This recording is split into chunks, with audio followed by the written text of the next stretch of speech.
আপনি যদি জমায়েত করতে চান, এটা দেশে যে প্রচলিত আইন আছে, জেলা প্রশাসকের কাছে আপনার একটু জানাতে হবে যে অমুক জায়গাতে অমুক দিন আমরা একটা জমায়েত করতে চাই, আমরা 200 লোক হয়তো এখানে যাব, আপনার বিরুদ্ধে আমরা কথা বলবো। জেলা প্রশাসক বলবেন যে ঠিক আছে, বলেন আমার বিরুদ্ধে কথা, সমস্যা নেই, আপনি যান।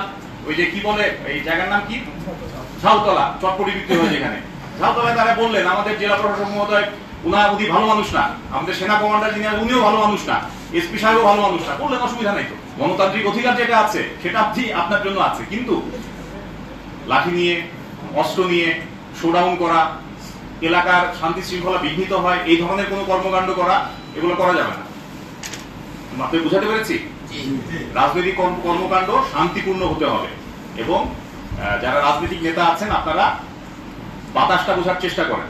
এখন জনগণ কি চাচ্ছে, জনগণ পরিবর্তনের মধ্যে দিয়ে কি চাচ্ছে সেটা একটু বোঝার চেষ্টা করেন, তাহলে আপনাদের কাছে স্পষ্ট হবে যে আসলে আপনারা আপনাদের কর্মকাণ্ডের গতি প্রকৃতি কি হবে।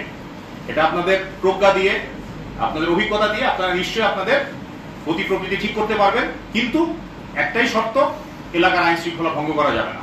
আমাদের যে পেট্রোলিং গুলো করা হচ্ছে বিভিন্ন জায়গাতে, যে টহল দল যেগুলো যাচ্ছে, এগুলোর মাধ্যমে আমরা মাইকিং এর ব্যবস্থা করছি যাতে করে আমরা জনসচেতনতা তৈরি করতে পারি। আপনারা আতঙ্কিত হবেন না, আমরা সেনাবাহিনী বাংলাদেশের স্বাধীনতা সার্বভৌমত্বের প্রতীক, আমরা একটা আস্থার জায়গায় থাকতে চাই সবসময়, আমরা জনগণের বন্ধু, আমরা আপনাদের মধ্য থেকে এসেছি। এইখানে সেনাবাহিনীর প্রতি আপনারা আস্থা রাখবেন, আমরা সর্বোচ্চ চেষ্টা করব সবসময় আপনাদের পাশে থাকার জন্য এবং আপনাদের জন্য কাজ করে যাওয়ার জন্য।